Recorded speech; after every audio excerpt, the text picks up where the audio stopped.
और हेडिंग डाल लो बेटा शब्द। सभी लोग आ गए नीचे से? आप लोगों को कुछ छूट गया होगा कल। हाँ, कुछ नहीं, एक समाज छूटा, बहुब्रीहि समाज छूटा है, और एक वैकल्पिक बस रह गया था, और बाकी ये सब तो लिख ही लिए थे। ठीक है ना? बस ये आज नया टॉपिक चालू ही है। ठीक है, लिखिए शब्द में वर्णों का, वर्णों का व्यवस्थित समूह, वर्णों का व्यवस्थित समूह शब्द कहलाता है। वर्णों का व्यवस्थित समूह शब्द कहलाता है, या वर्णों का मेल, वर्णों का मेल शब्द कहलाता है।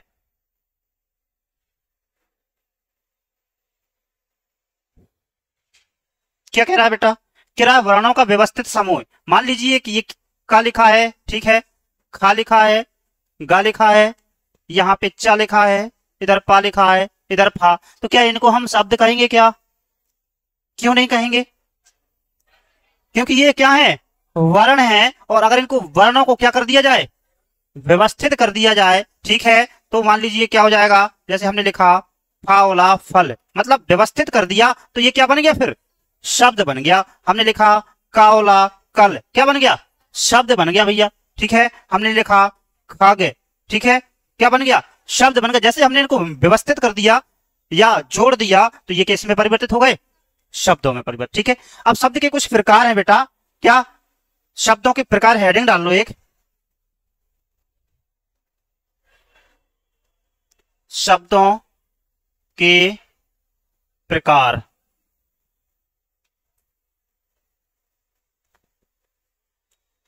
कितने प्रकार हैं? अरे 4 हैं भैया, 2 कैसे हैं? हाँ, सार्थक निरर्थक तो है ही है। ठीक है, सार्थक और निरर्थक वो तो हम पढ़ते ही रहेंगे, लेकिन फिर कितने हैं? सार्थक में कितने आते हैं? ठीक है, लिखो 4 हैं। पहला है रचना के आधार पर। किसके आधार पर? रचना के आधार पर। फिर लिखो उत्पत्ति के आधार पर। फिर लिखो प्रयोग, प्रयोग के आधार पर, और लास्ट हो जाएगा किसके आधार पर है? अर्थ के आधार पर।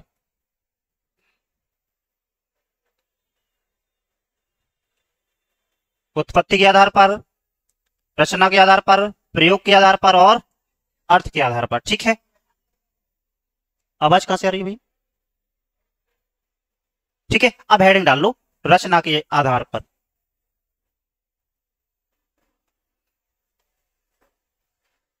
क्या डाल देंगे? रचना के आधार पर। और रचना के आधार पर कितने हो जाएंगे? अरे 3 भैया, रूढ़, यौगिक, और हाँ, कितने? रूढ़, रूढ़ शब्द हो जाएगा, फिर हो जाएगा यौगिक शब्द, और क्या हो जाएगा? योग रूढ़ शब्द।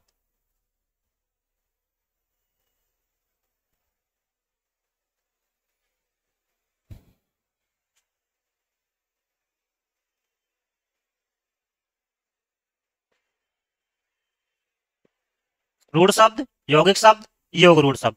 और अब हेडिंग डाल लो रूढ़ शब्द। क्या है ये रूढ़ शब्द? देखते हैं।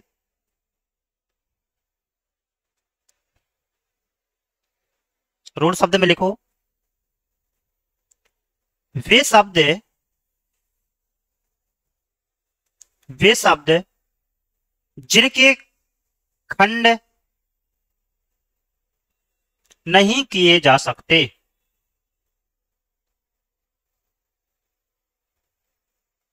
वे शब्द जिनके खंड नहीं किए जा सकते। खंड का मतलब क्या है? अलग नहीं किया जा सकता, ठीक है। जैसे हमने इसको लिखा क्या, फल। अब इसको अगर खंड कर दोगे तो क्या होगा? खत्म कहानी, शब्द ही नहीं रहेगा। क्यों अखिलेश, रहेगा क्या शब्द? नहीं कहलाएगा, शब्द ही नहीं कहलाएगा, ठीक है। एक लिखो, एक पॉइंट और लिखो इसमें पहले। जो शब्द के योग से नहीं बनते, जो शब्द के योग से नहीं बनते, जो शब्द के योग से नहीं बनते। अब देख लो इधर ये फल लिखा है ना, क्या ये शब्दों के योग से बना है क्या? किसके योग से बना है? हाँ, वर्णों के योग से बना है, ना कि शब्दों के। जैसे फल प्लस हम लिख लें यहां पर क्या, कल, तो ये दो शब्द हो गए, ठीक है। इनको जोड़ेंगे तब वो कह रहा ऐसा नहीं बनता है, कुल मिलाकर सीधे वर्णों के योग से बनते हैं। एक लाइन और लिखो, वे शब्द जिनके खंड कर देने पर वे शब्द जिनके खंड कर देने पर कोई अर्थ नहीं देते, कोई अर्थ नहीं देते। जैसे अब उदाहरण लिख लो, उदाहरण लिखो, फल, कल, जल, हाथ आदि कर लो, बहुत है।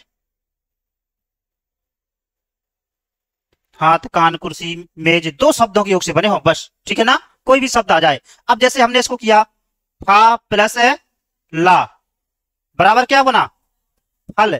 अब जैसे ही हमने इसके फल के क्या कर दिए हैं, खंड कर दिए हैं, टुकड़े कर दिए हैं। मान लो फल का, फा का कोई अर्थ बन रहा है क्या? नहीं बन रहा है। ला का कोई अर्थ बन रहा है क्या? नहीं बन रहा है। तो इधर क्या, फल का भाई अर्थ बन रहा है, ठीक है। मतलब जैसे ही हमने इसको अलग किया, मतलब निरर्थक हो गए, ठीक है, इनका कोई योग। और जैसे ही हमने शब्द बना दिया, अर्थ बन गया, ठीक है। समझ गए क्या कहलाते हैं ये रूढ़ शब्द?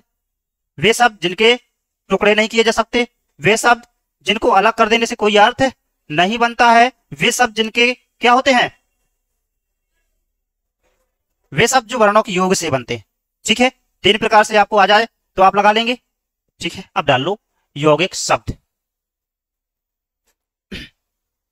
यौगिक शब्द, और लिखो यौगिक शब्द में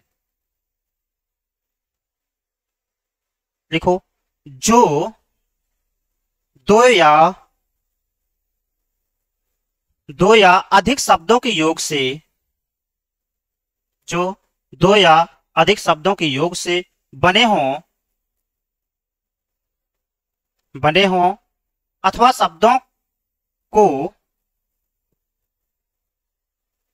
शब्दों को अलग अलग करने पर, अलग अलग करने पर अलग अलग अर्थ दें, अलग अलग करने पर अलग अलग अर्थ दें, उन्हें यौगिक शब्द कहते हैं।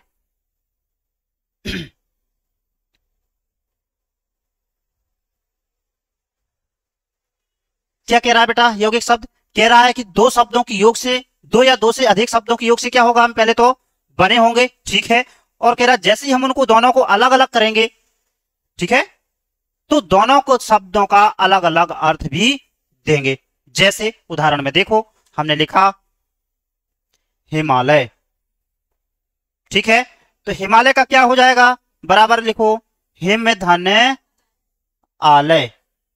मतलब ये दो शब्दों के योग से मिलकर बना। मतलब कौन कौन से शब्द, लिख लो इधर, देख लो फिर लिख लेना बेटा, ठीक है। क्या, हिम और आलय से मिलकर बना।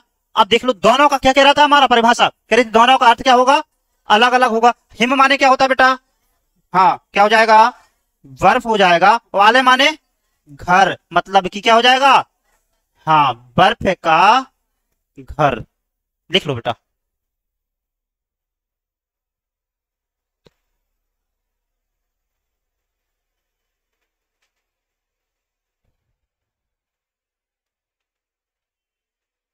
हिमालय हो गया। एक और लिखो, क्या, विद्यार्थी। एक लिखो छात्रावास। विद्या धन अर्थी, मतलब विद्या का क्या हो जाएगा, बताओ बेटा, विद्यार्थी में क्या करोगे? विद्या माने, हाँ बिल्कुल ज्ञान, और अर्थी माने क्या है? धारण करने वाला, ठीक है। हाँ, विद्या को धारण करने वाला। आप सब क्या है? विद्या धारण करने के लिए तो बैठे हैं, इसलिए आप क्या हैं? विद्यार्थी हैं। अर्थी माने बवाली अर्थी नहीं। हाँ, कुछ लोगों को संकेत आ रहा था, ठीक है, तो लिख लो। विद्या धान अर्थी मतलब ज्ञान प्लस धारण, मतलब विद्या को धारण करने वाला।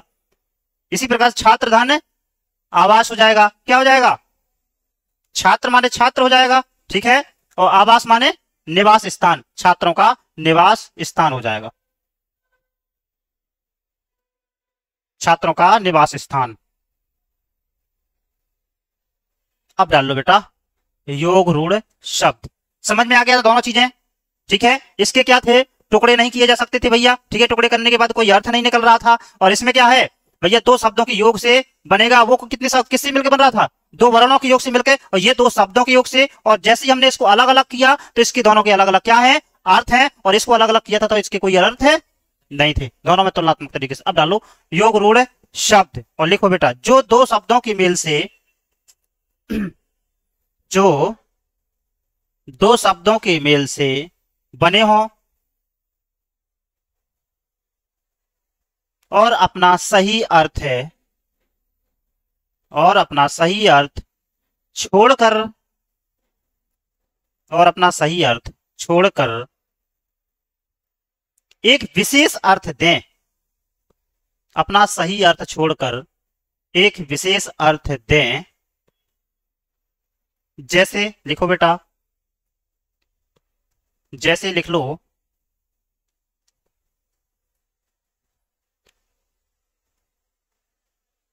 पंक धन ज, क्या बन जाएगा बेटा? पंकज, ठीक है। अब पंकज है क्या? पंक माने क्या होता है बेटा? हाँ वेरी गुड, क्या हो जाएगा? कीचड़ हो जाएगा। और ज माने जन्म, क्या? जन्म, मतलब कि कीचड़ में हुआ है जन्म जिसका, अर्थात कौन? हाँ बेटा शाबाश, कमल।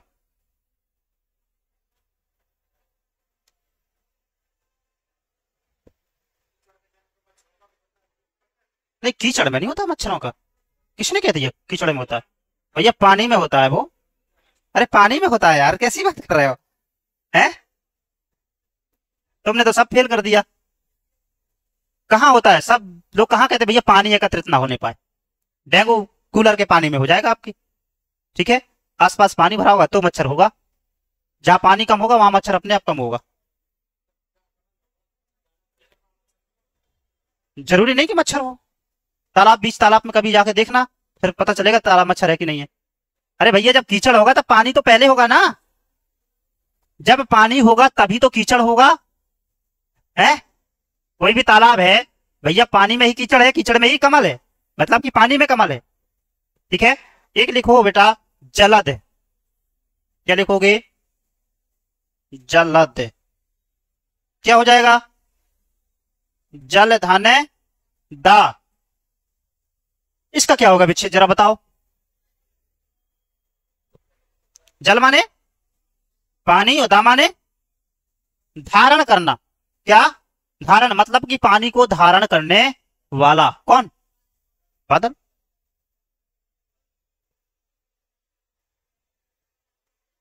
पानी धारण करने वाला, ठीक है। तीनों चीजें देख लो अब इधर। पहली क्या थी बेटा? रूढ़ शब्द, ठीक है।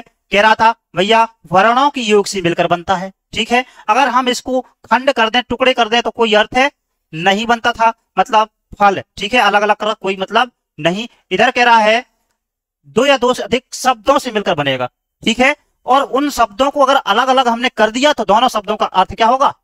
अलग अलग होगा, ठीक है। वही बात इधर भी दोहराता है, कह रहा है दो शब्दों के योग से तो बनेगा, लेकिन अपने मूल अर्थ को छोड़कर किसी अन्य के अर्थ को धारण कर लेगा। जैसे हमने लिखा पंक धंजा, पंकज अर्थात कीचड़ में जिसका हुआ जन्म अर्थात कमल, और जलद जलधंधा पानी को धारण करने वाला। तीनों चीजें क्लियर है, ठीक है। आगे चलते हैं बेटा। अब हेडिंग नंबर डाल लो 2, कौन सी थी? हाँ, उत्पत्ति के आधार पर शब्द।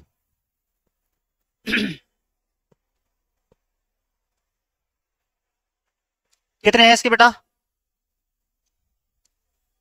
4 भागों में। कौन कौन से हैं जरा बताओ, है किसी को पता? क्या है? तत्, तद, भव, तत्सम, देशज और विदेशज, ये है चारों, ठीक है ना? तो लिखो तत्सम, देशज और विदेशज।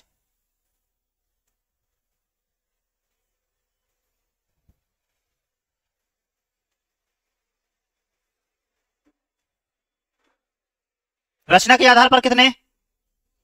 3। 4 कौन कह रहा भैया? अरे राघवेंद्र, 3 है। कौन कौन से? रूढ़, यौगिक, योग रूढ़। फिर किसके आधार पर? उत्पत्ति के आधार पर कितने? 4। कौन कौन से? तद्भव, तत्सम, देशज, विदेशज। और शब्द के कितने प्रकार? 4। कौन कौन से? हाँ, रचना के आधार पर, उत्पत्ति के आधार पर, प्रयोग के आधार पर, अर्थ के आधार पर। सीधा सीधा क्वेश्चन बना देता है कि शब्द के कितने प्रकार? 4, ठीक है। उनमें से एक 3 कोई और दे देगा, एक दे देगा अलग से, ठीक है। 3 इसी में से पूछेगा कौन है, नहीं है। आजकल परीक्षा का पैटर्न बदल गया बेटा, है वाला बहुत कम पूछेगा। क्या है वाला बहुत कम पूछेगा, पूछेगा नहीं है। अब बताओ, अगर शायद वहां पे गलती थोड़ी सी भी हो गई, हमने क्वेश्चन पूरा नहीं पढ़ा, हमने पूछा रचना के आधार पर शब्द, बस इतना ही पढ़ा, है नहीं पढ़ा, छोड़ दिया, तो बस हम पहले ही देख लेंगे, है ना, पहला तो रहता ही है, पहले ऑप्शन में वही रहेगा जो है, ठीक है। हो सकता लास्ट वाला नहीं है, जब बाहर निकल के आते अच्छा नहीं है, पता चलता काम हो गया, ठीक है। इसलिए क्वेश्चन कभी भी कोई एग्जाम दो बेटा, एक बार नहीं, मैं कहता हूं एक क्वेश्चन को 4 बार पढ़ो, क्योंकि पढ़ने से ही अगर आपको नहीं आ रहा होगा तो 4 बार में हो सकता है आप सही कर लें उसको। अगर आपने पढ़ने में ही गलती कर दी ना, मेरे बीएड के बच्चे बैठे हैं, सीटेट का एग्जाम तो ऐसा है, जितनी बार उसको पढ़ोगे तभी हो सकता आप लगा लो, क्योंकि पेडागोजी आता है, और वो बेटा पढ़ने से ऑप्शन तो उसके चारों एक जैसे ही लगते हैं, सब के सब एकदम सही लगेंगे 100%। अब उसमें 100% में कौन 110% सही है, ये आपको सेंस लगाना है, ठीक है। तो चलो लिखो, अब हेडिंग डाल लो, तत्सम शब्द। क्या डाल लोगे? तत्सम डाल लो, कोई बात नहीं, तत्सम डाल लो। पहले तत्सम को पढ़ा जाता है, फिर बाद में तद्भव को पढ़ लेंगे।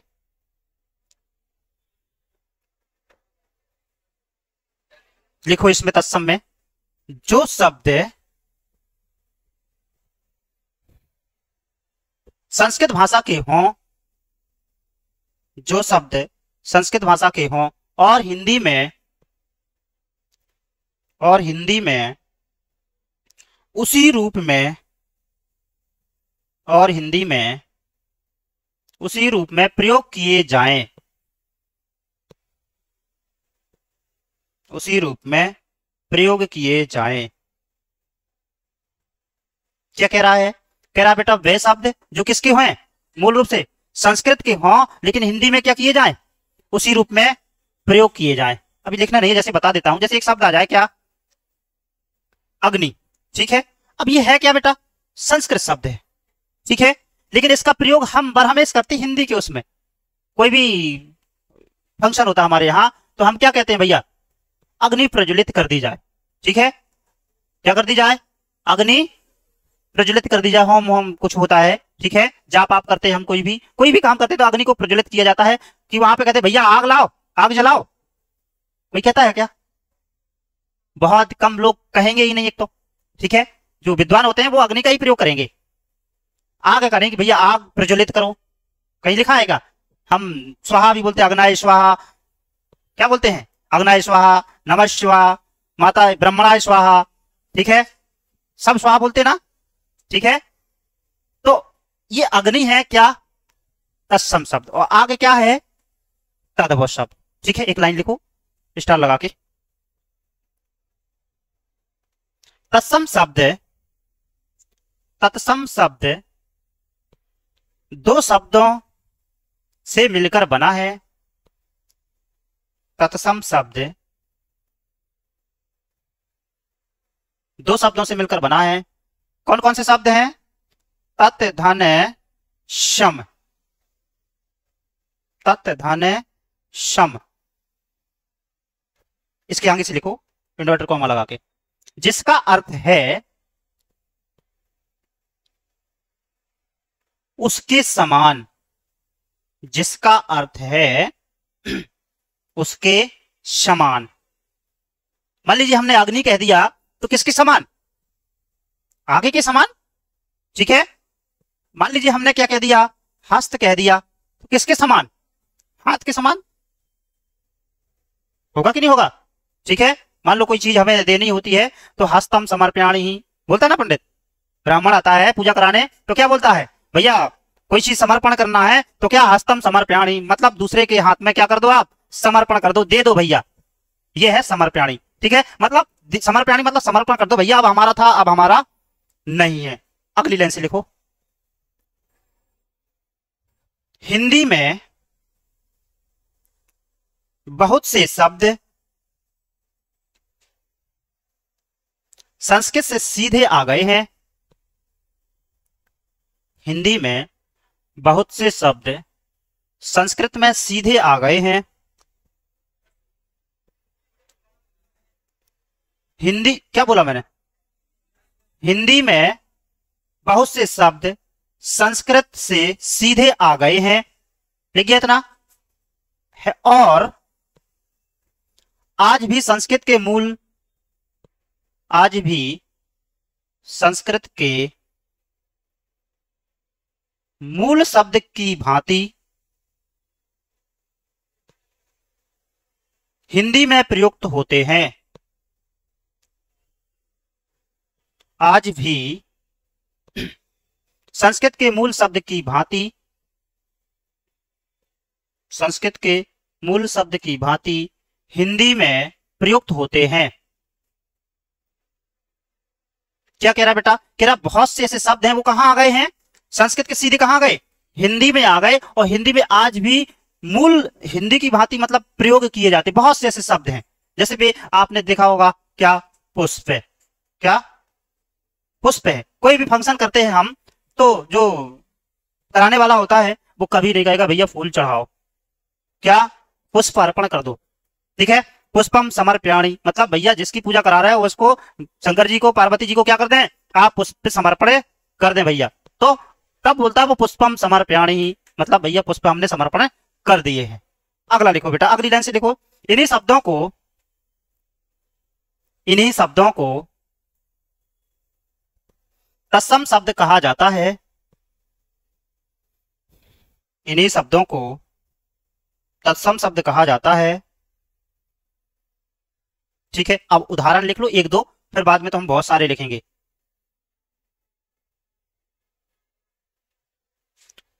जैसे लिख लो पुष्प, अग्नि, पुष्प, अग्नि, हस्त आदि। इन सभी के तीनों के नीचे कौन कौन से लिखे हमने? पुष्प, अग्नि, हस्त। पुष्प का क्या है? फल। अग्नि का क्या है? आग। और हस्त का क्या है? हाथ हो जाएगा। लिख लो तीनों। हाँ फूल बेटा, फूल। कोई बात नहीं, लिखा तो पूरा है। ठीक है, अगला डाल लो बेटा अब, तद्भव शब्द। तद्भव शब्द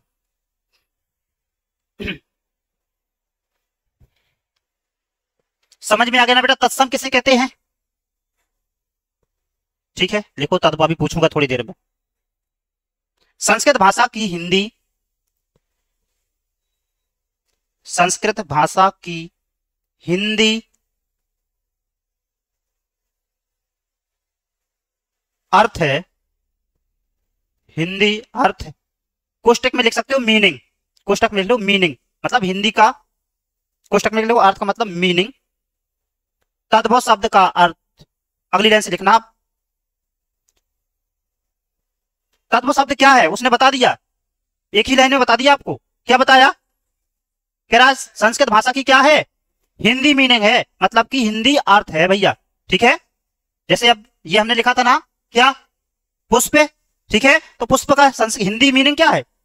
फूल है। वही वो कह रहा है कि भैया तद्भव है जो वो संस्कृत भाषा का हिंदी मीनिंग है, मतलब हिंदी अर्थ है। बस कुल मिलाकर संस्कृत का हिंदी में कर दो तो तद्भव हो गया, और संस्कृत में ही बना रहेगा तो क्या हो जाएगा? तत्सम बना रहेगा। ठीक है, अगली लाइन से लिखो। तद्भव शब्द का अर्थ है तद्भव शब्द का अर्थ है उससे होना। इसको अंडरलाइन कर लेना। उससे होना अर्थात वे शब्द जो स्रोत भाषा के शब्दों से, वे शब्द जो स्रोत, ऐसा लिखोगे बेटा, स्रोत भाषा के शब्दों से विकसित हुए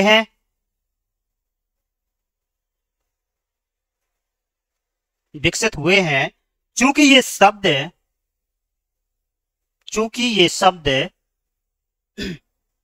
संस्कृत से चलकर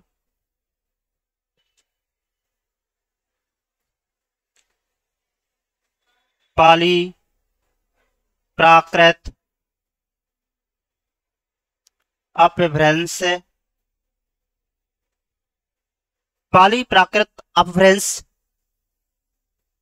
से होते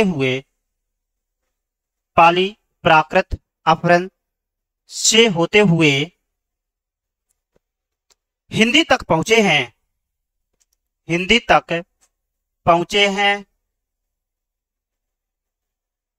अतः इनके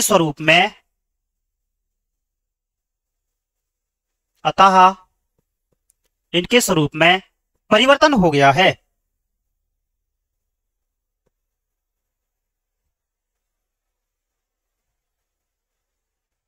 ठीक है, एक उदाहरण लिखो, जैसे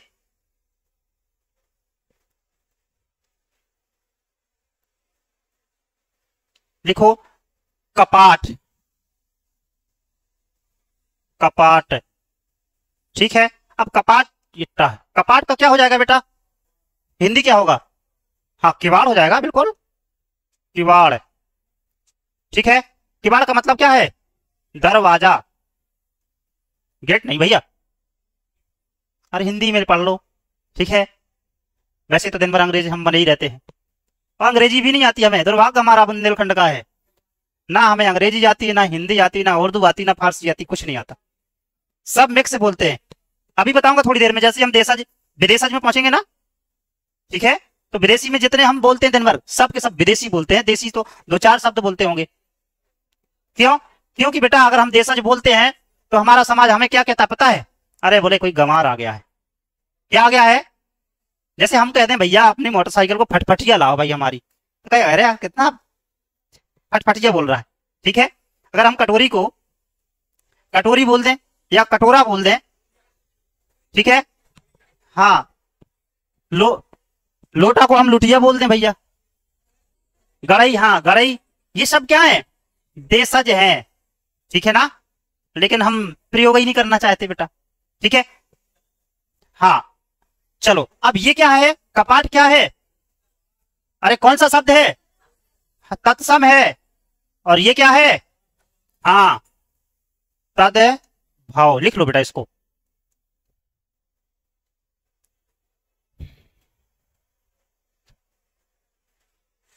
जैसे एक और आ जाए, क्या जाए? लक्ष्य, लाख। लक्ष्य माने क्या है? अरे भैया संस्कृत है ये, संस्कृत का अर्थ क्या है? लाख। लक्ष्य माने लाख होता है, तो ये क्या हो जाएगा? तत्सम हो जाएगा। और ये क्या हो जाएगा? तद्भव हो जाएगा बेटा।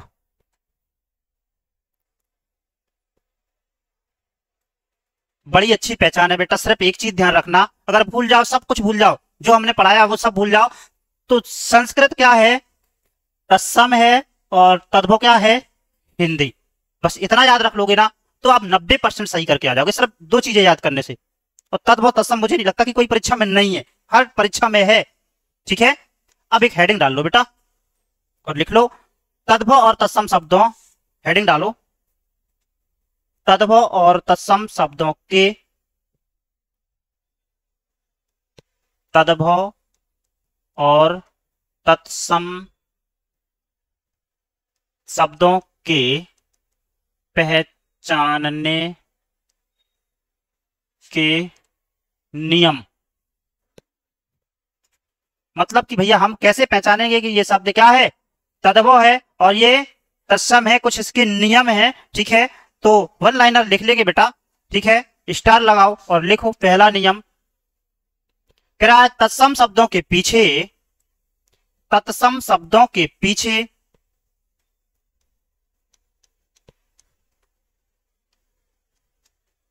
तत्सम शब्दों के पीछे छा वर्ण, छा वर्ण प्रयोग होता है। तत्सम शब्दों के पीछे छा वर्ण प्रयोग होता है और तद्भव शब्दों के पीछे, तद्भव शब्दों के पीछे खा या छा वर्ण, खा या छा शब्द का प्रयोग होता है। खा या छा का शब्द का प्रयोग होता है। क्या कह रहा है बेटा, कह रहा है जो तत्सम होंगे ना उनके पीछे क्या लगा होगा, छा वर्ण होगा और तद्भव के पीछे क्या होगा, खा या छा। ठीक है, अब दूसरी पहचान लिखो, देखो तत्सम शब्दों में, तत्सम शब्दों में सरा का प्रयोग होता है, सरा का प्रयोग होता है और तद्भव शब्दों में, और तद्भव शब्दों में सा का प्रयोग होता है। कौन सा सा, सा कौन सा बेटा, हाँ दंती सा होगा। ठीक है ना, अगला लिखो, अगली पहचान लिखो। तत्सम शब्दों में, तत्सम शब्दों में सा, कौन सा सा, कोई कह रहा सपेरा वाला, भैया हाथ उठाओ जरा, कौन सा सा है, तालव्य सा का प्रयोग होता है।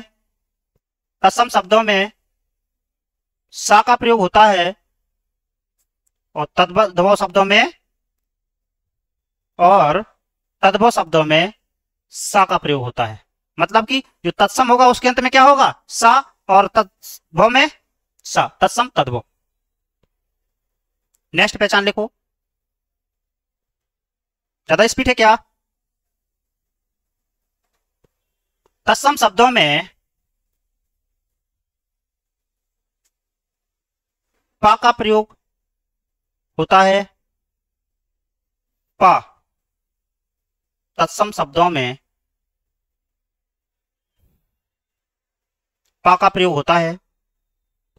ठीक है, नेक्स्ट लिखो, जैसे हमने लिखा था ना पुष्प, ठीक है, तो क्या हो गया था, तत्सम, अगला लिखो तत्सम शब्दों में, हाँ फिर से लिखो, नेक्स्ट, नेक्स्ट लिखना है, तत्सम शब्दों में रा का प्रयोग होता है। तत्सम शब्दों में, तत्सम शब्दों में रा का प्रयोग लिख लिया बेटा, रा का प्रयोग नहीं, रा की मात्रा का लिख लेना, थोड़ा सा मात्रा छूट गया, रा की मात्रा का प्रयोग होता है, ऐसा छूट गया। नेक्स्ट लिखो,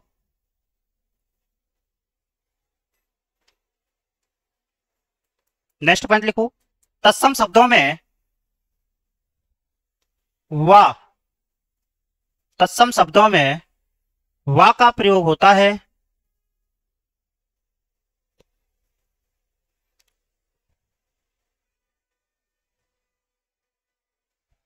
वा का प्रयोग होता है और तद्भव शब्दों में बा का प्रयोग होता है।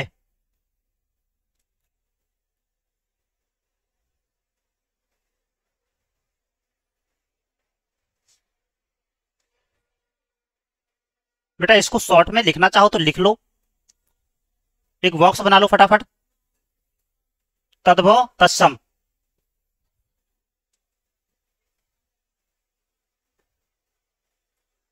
फटाफट, 1 मिनट न लगनी चाहिए।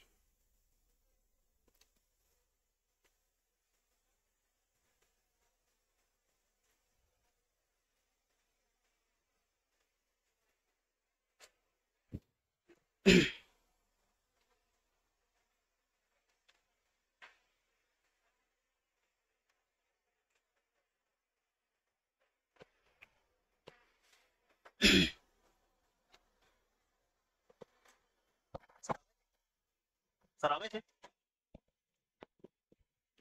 लिखिए बेटा, ठीक है,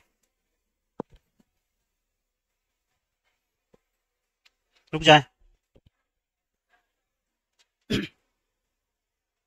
कुछ नहीं, आपकी किताब में लिखा हुआ है सब कुछ, कॉपी नोट्स में उसी से छांट के भी बना सकते हो।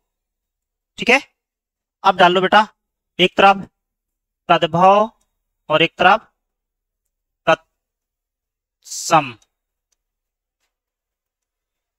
और लिखो फटाफट। जैसे आ जाए क्या, घोड़ा। ठीक है, घोड़ा का क्या हो जाएगा, घोटक। क्या हो जाएगा, घोटक। ठीक है, कुछ भी हो जाएगा, पर्यायवाची है उसके अश्व। ठीक है, आ जाए गेहूं। क्या हो जाएगा, गेहूं का क्या हो जाएगा, गोधूल हो जाएगा। गोधूली तो लिखा है। गेहूं का क्या होता है, क्या होता है बेटा, कैसा, ला, गोधूल। ठीक है, एक लिखो मोह है। मोह का क्या हो जाएगा, हाँ बिल्कुल सही है, मुख हो जाएगा। एक लिखो अंधेरा। अंधेरा क्या हो जाएगा, अंधेरा का, हाँ अंधकार। अंधेरा का अंधकार। एक लिखो कुत्ता। कुत्ता क्या हो जाएगा, कुत्ता का बताओ, कुकुर हो जाएगा। क्या, कुकुर। कभी कभी देखा होगा कोई कहता अरे कुकुर यही बैठेगा है। ठीक है, कुत्ता, कुत्ता क्या हो जाएगा, कुकुर। एक लिखो खीर। खीर, खीर का क्या होगा, क्षीर हो जाएगा। ठीक है ना, क्या हो जाएगा, हमने उधर पढ़ा था ना, खा का क्या हो जाता है, छा हो जाता, बस यही पहचान करना है। ठीक है, चार ऑप्शन में कुछ भी आ जाए। एक लिखो मोर। मोर का क्या हो जाएगा, मयूर।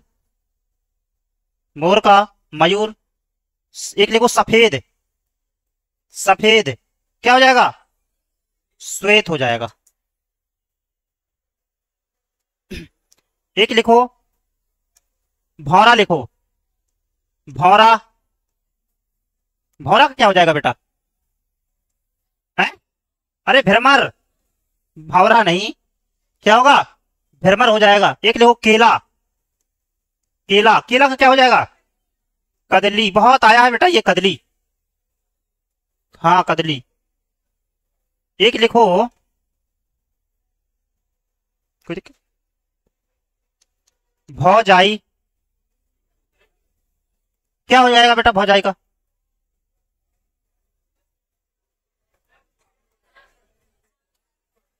जितने भी यहाँ बैठे हैं, आप घर गए कभी और शायद आपकी भौजाई पढ़ी लिखी आ गई और उसने पूछ दिया कि भौजाई का तद्भव तत्सम बताओ जरा, पढ़ी लिखी होगी तो एक चाटा और रगड़ देगी, क्या कान की नींद लगा ही देगी।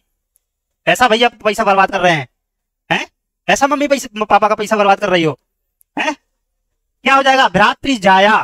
क्या हो जाएगा, भ्रातृ जाया। भ्रातृ जाया मतलब होता है भौजाई। ठीक है ना, भ्रातृ जाया मतलब जो भाई को जाई गई है, ब्याही गई है। ठीक है ना, वही तो है भौजाई। कौन है भाई? अपने भाई को जो ब्याही गई है, शादी हुई है जिससे, वो भौजाई है।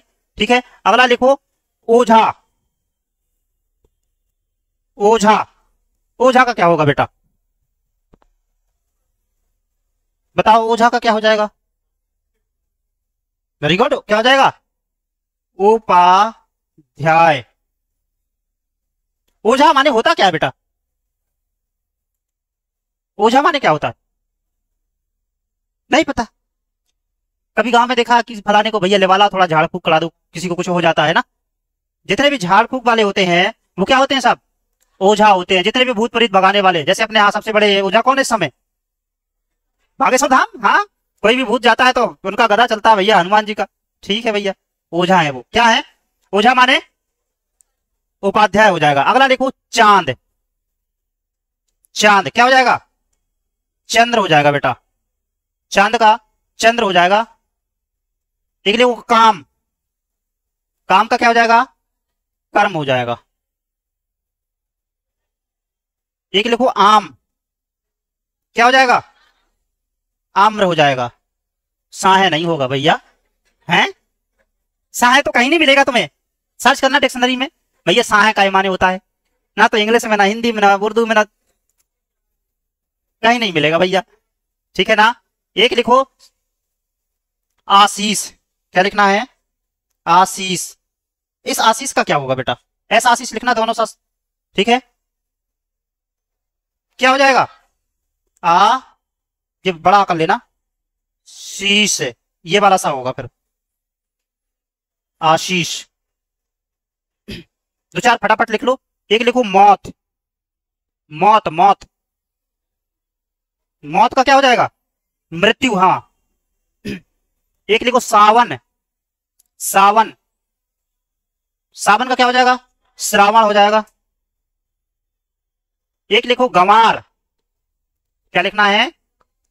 गंवार। क्या हो जाएगा गंवार का? बताओ जरा, यहां सबके सब गंवार बैठे हुए हैं। क्या हो जाएगा? ग्रामीण।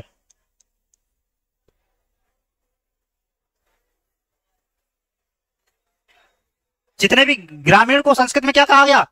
गंवार कहा गया है। अब तो नहीं कोई कहेगा मैं गंवार नहीं हूं।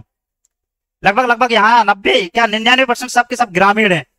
कोई है का शहर का? कोई है शहर का? कोई नहीं है। कोई अगर कह दे मैं महोबा शहर हूं, तो महोबा कोई शहर नहीं है। है क्या शहर? हाँ, कभी भूल से कहीं कहना देना मैं शहर में रह रहा हूं। महोबा अभी कोई शहर नहीं है। ठीक है, सब ग्रामीण जैसे ही है। ठीक है, एक दो लिख लो फटाफट। एक लिखो खुर। क्या लिखना है? खुर। खुर का क्या हो जाएगा बेटा? बताओ जरा। हाँ, छुर हो जाएगा। क्या हो जाएगा? ये वाला अच्छा होगा। खुर माने क्या होता है? पैर। ठीक है, खुर का छुर हो जाएगा। एक लिखो मक्खी। मक्खी का हो जाएगा मच्छी का। हाँ, मच्छी का। खा का छा होना है बस, हमने लिखा था।